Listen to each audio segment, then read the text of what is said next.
Hey guys, and welcome to the channel. Novak Djokovic gets it done in 5 sets against Jannik Sinner.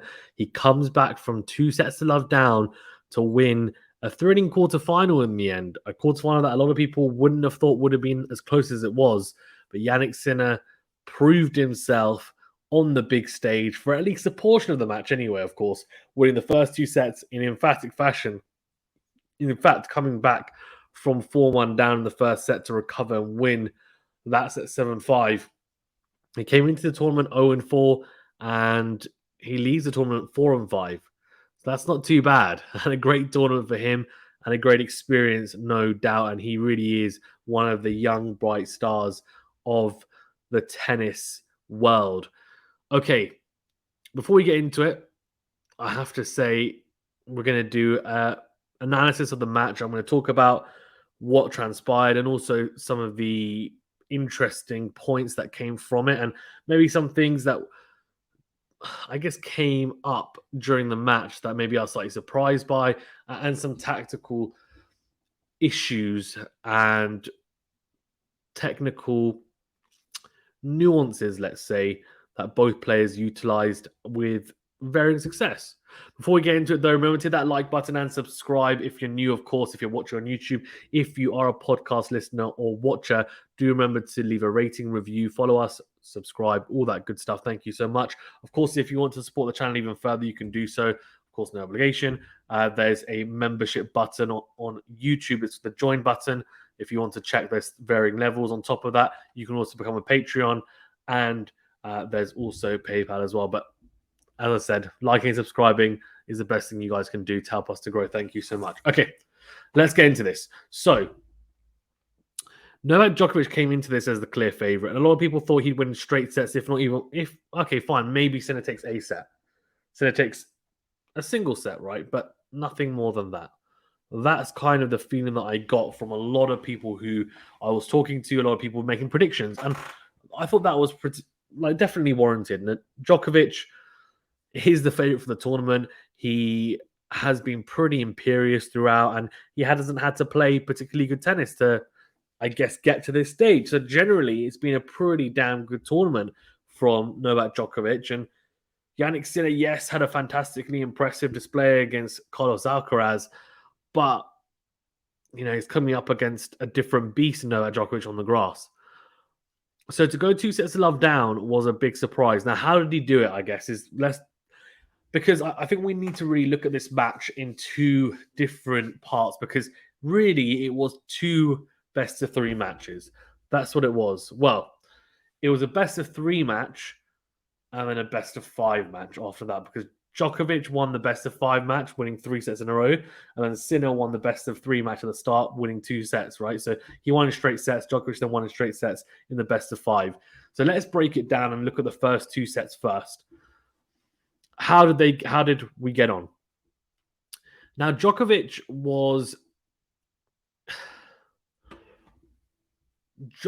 at the start was fine. He ended up taking a 4-1 lead. He was serving well enough. He was managing to win enough points to, push Sinner. Got an early break, 4-1. You're thinking, not a great start. Jannik Sinner, a couple of double faults as well in that first set. And you're thinking, first serve percentage only at 55%. Not great. He's not winning a lot of first serve points. Djokovic, yes, okay. The second serve, Sinner was able to attack, but for the most part, Djokovic was winning the exchanges. And yes, Sinner had some instances where he was playing well, but Djokovic was able to do enough. Then at 4-1, it turned on its head, because Jannik Sinner, at 4-1 down, he suddenly went to 4-all.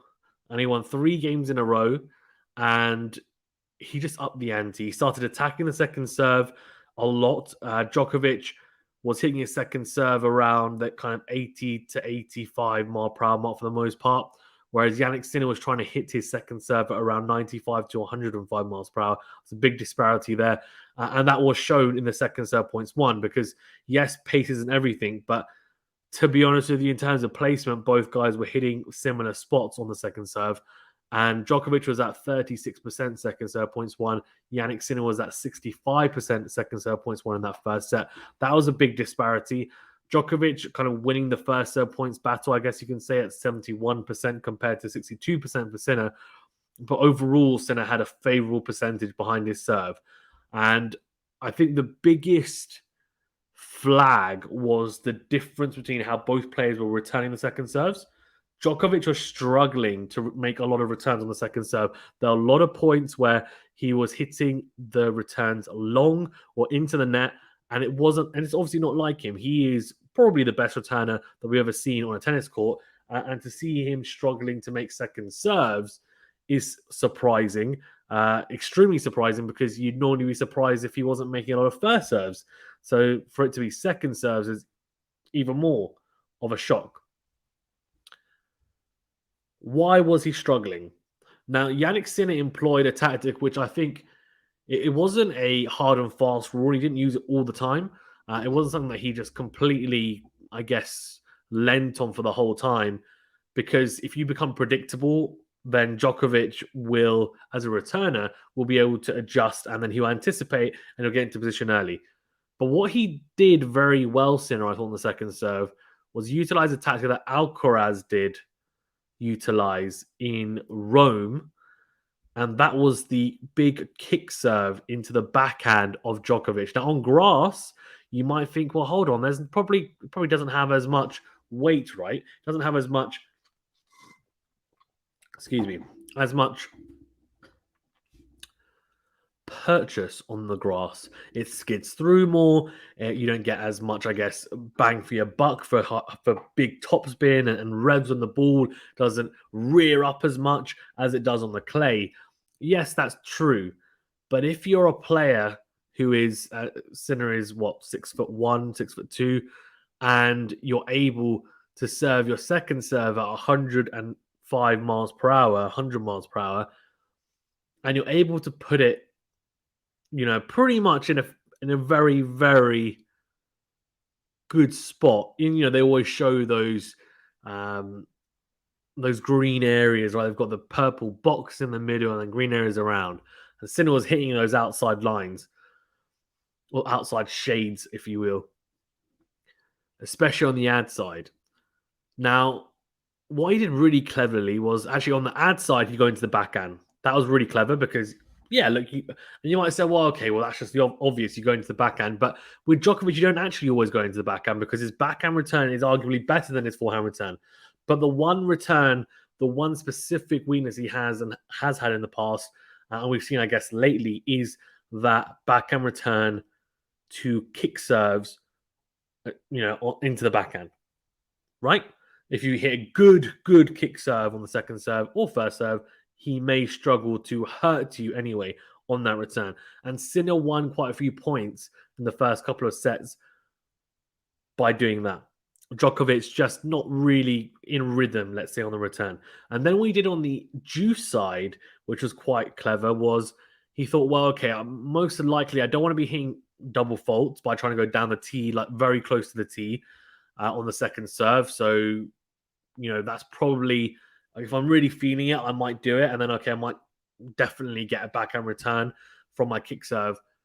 Instead, what he did was he went kick serve into the body, and he went quick into the body, right? As I'm saying, at 100 miles per hour. And Djokovic struggled to actually move around to hit a forehand. It was very awkward at times. The backhand was awkward. He was very restricted. And he just banged at the body for a lot of the time on the second serve. And it was effective. And then on the first serve, in the first set or two, he did get 3 points. I mean, he ended up getting 4 aces, which is pretty impressive.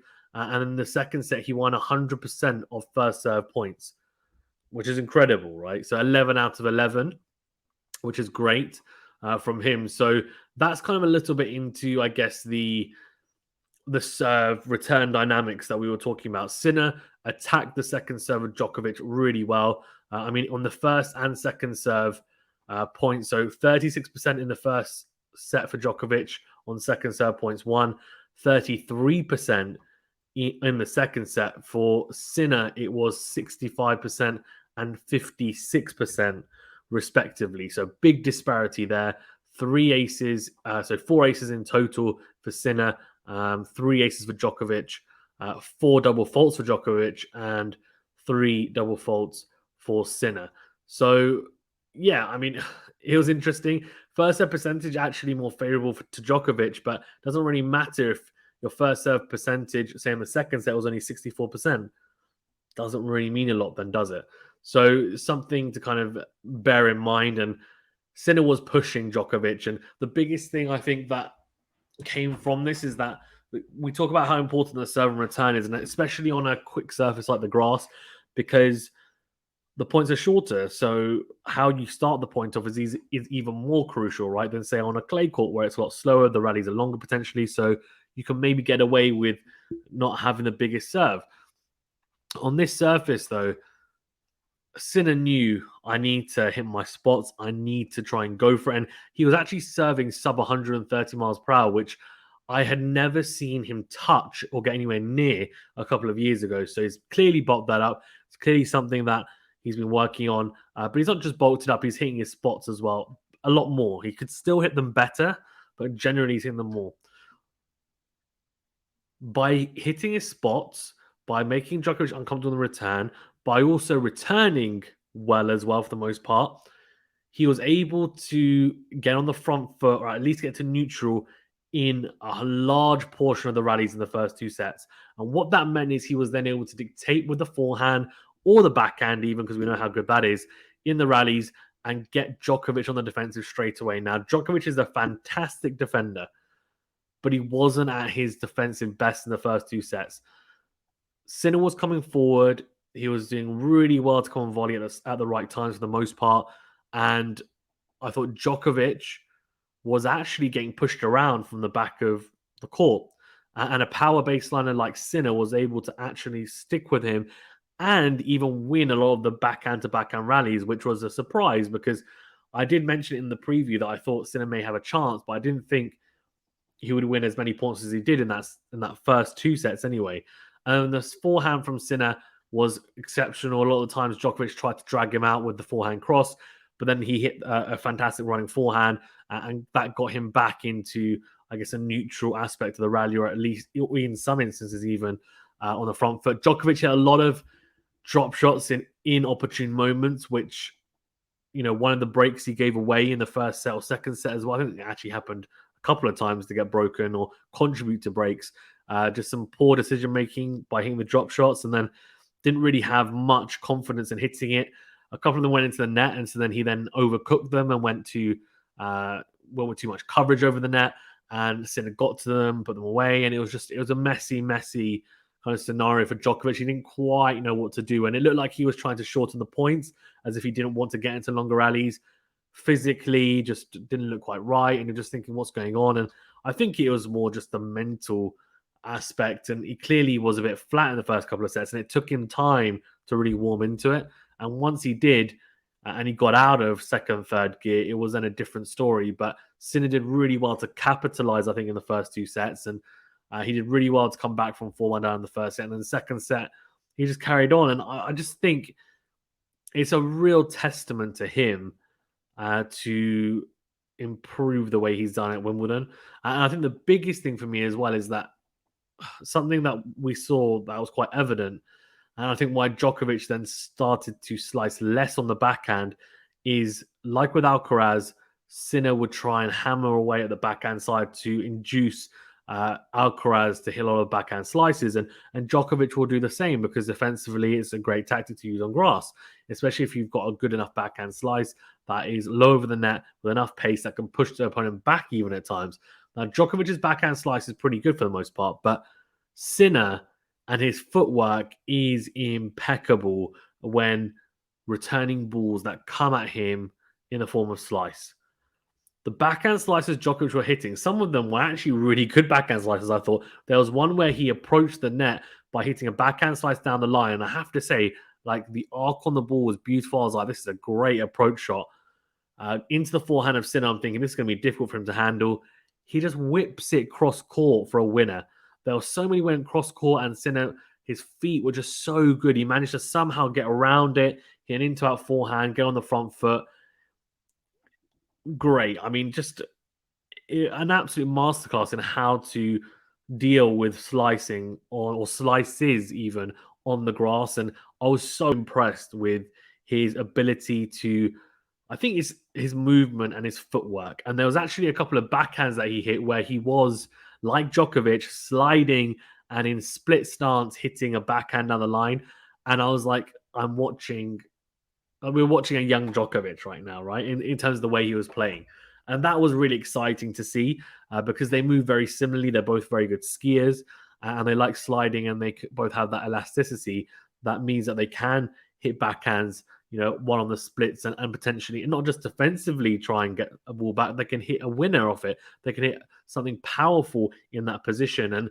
And apart from Djokovic, I'd say Sin is the only other player that I've seen do it, to be honest with you, in that position. So, like, props to him, to be honest with you. And first couple of sets, obviously, goes without saying, Djokovic hit quite a few errors. I mean, he was 12 and 12 in terms of winning side and forced errors in the first set, and then he was 5 and 7. Sinner was, I think, 8 and 10 in the first, and then he was 11 to 5 in the second, which is really, really good. So, yeah, that's kind of the first aspect of the match, right? Then we get into set 3, and we say, okay, well, what can Sinner do? Because now he's probably getting a bit worried. He's like, oh, what's going on here? Like, he was doing really well. Like, Djokovic was just knocking on the door in the second set, a lot to try and break. And Sinner saved a couple of break points. He managed to kind of serve it out as well. He saved a lot of juice games. Managed to serve it out beautifully in the end. And you're thinking, oh, okay, right. Now, this is the make it or break it, right? Because Yannick Sinner, you're thinking, well, how does he handle this? Can he keep up this momentum? Can he keep up this level of tennis in the third set and onwards? And the answer was no. There was a massive drop-off from Yannick Sinner, and Djokovic only got stronger. And I think the big reason why a lot of people say that it's different playing the big three is because at this stage, obviously, if this was a best of 3, Sinner's already won. We're already talking about, a great upset. Sinner's beat Djokovic. He's through. But no, it's a best of 5. And these guys, the GOATs, Djokovic, Nadal, even Federer, they all know how to manage themselves exceptionally well over 5 sets. They pace themselves fantastically. They know what they need to do in terms of, preserving their stamina, their endurance. Sinner, I think, and he was still running around, but I think mentally, not just physically, but mentally, I think playing against Alcaraz, and then, that he had, 4 fantastic sets of tennis in a row, right? The last 2 against Alcaraz and the first 2 against Djokovic. It was, can you do 5 in a row? And the answer was no.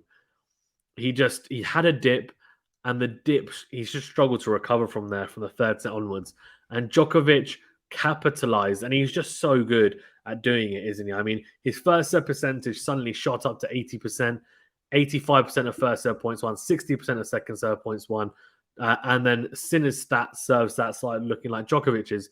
63% of first serve point first serves in. First serve points won 65%. Second serve points won 40%.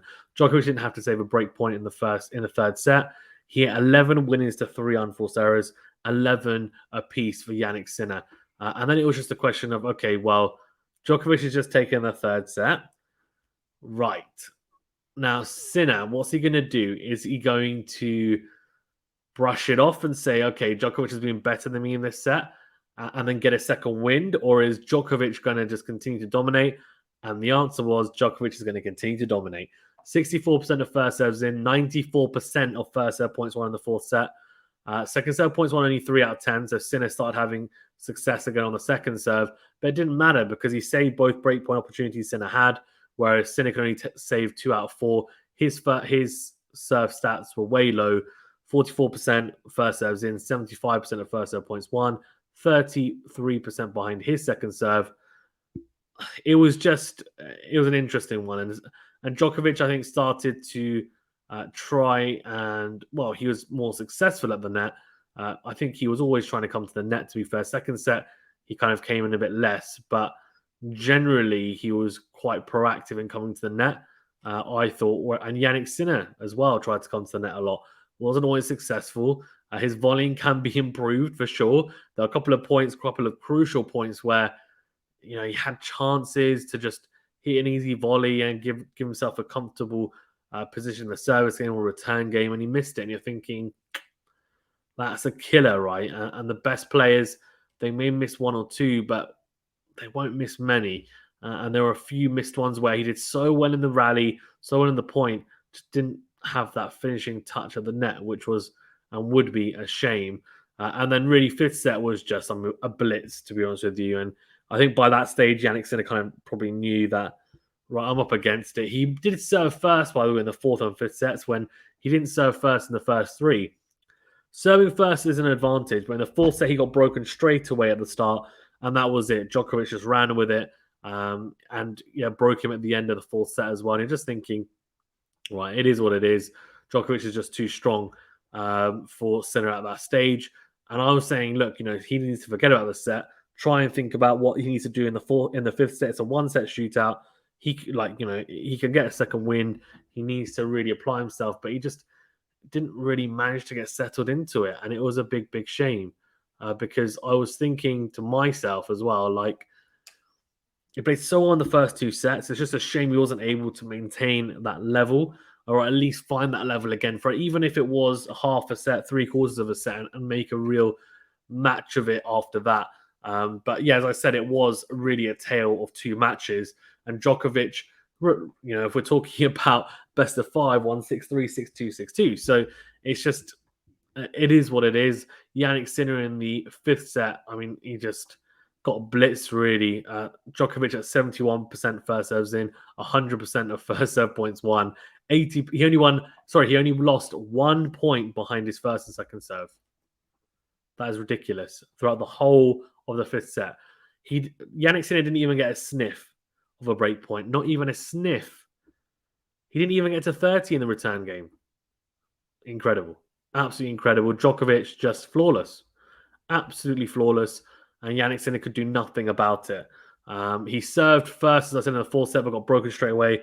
Fifth set, he didn't. He managed to hold, but then second service game, he got broken. And that was it. And the problem is for him to try and recover is so hard, especially with Djokovic, who's now improved his serve so much. He's able to be a fantastic front runner for the most part. And against these guys, they've got the experience edge. And Djokovic just seemed to go strength to strength as the sets wore on, whereas Sinner, I can't say the same for him. So, look, a great experience for Yannick Sinner, a massive test for Novak Djokovic, of course, and a great comeback to come back from 2 sets to love down to win in 5 sets. I think it was he's won his last 7 5-set matches. So, it just shows how incredible he is in terms of his abilities and his ability to recover, right? I mean, his recoverability is incredible. Djokovic and just resilience to come back and really fight back, and that was impressive to see for sure. Because look, I mean, he could easily. A lot of players may have just thought, okay, this is really, really bad. And then rather than upping their level in the third set, dropped off a little bit. And then Sinner might even have done enough to then win in straight sets. For Djokovic, it's not the case. He's always there. He's always coming back. The Roland Garros final last year, of course, against Tsitsipas, 2 sets love down, recovered in fantastic fashion. And that's why he's one of the GOATs. And his best of 5 record is fantastic. It really is. And I have to say that in Wimbledon, I think, the last time he lost the best of 5, a 5-set match even was against Mario Andrić in 2004, I think it was 2005. And I mean, 2006, sorry. Mario Andrić, by the way, it was in the 4th round. Djokovic was 18, so it just shows how incredible, right, his feats are, because someone like Sinner, we're talking about how good he is, the round of 16, he's 19. Djokovic at 18, lost to Mario Andrić, who was a top 5, top 10 player at the time, if I'm not mistaken. And it took him to 5 sets. So it just shows that even though he was a bit more of a late bloomer in kind of quotation marks than maybe a Federer or Nadal, he was always a talent. So, yeah, interesting stats as well. And Djokovic, of course, makes the semi-finals to play Cam Norrie, who won in 5 sets. A very, very tough match against David Goffin. He was 2-1 down. Great win for him. We will try and cover that on the channel as a live watch along, so do tune in for that. Thank you so much, guys. Remember to hit that like button and subscribe if you're new. Let me know what you thought as well of the matchup. There were some fantastic rallies, of course, some great long rallies where there were drop shots, lobs, not just drop shot and lobs in separate points, in the same points, multiple of them, volleys, little dinks, amazing forehand cross courts from Sinner, amazing, backhand crosses from Djokovic and down the line. Great serve volleys. It had a bit of everything. It was a fantastic match to watch. And it was good to see a competitive match and Jannik Sinner not getting blown away. He'll be disappointed to, of course, have that 2-set lead and not be able to at least convert one of the next 3 sets. But for Djokovic, a test, the biggest test he's had, and probably the only test he's really had so far at Wimbledon. He passes, not with flying colours, but he passes in style, I think is the way of saying it. So, yeah, let's see. I mean, he'll be massive favourite against Cam Norrie. And then, of course, the final would await him if he won that. And he will be the favourite in every single match he plays until the tournament ends. Right. Thank you so much, guys, tuning in. Please do remember to hit that like button and subscribe if you're new. Also, leave a rating or review if you're a podcast listener or watcher. And we'll see you guys tomorrow. Thank you very much.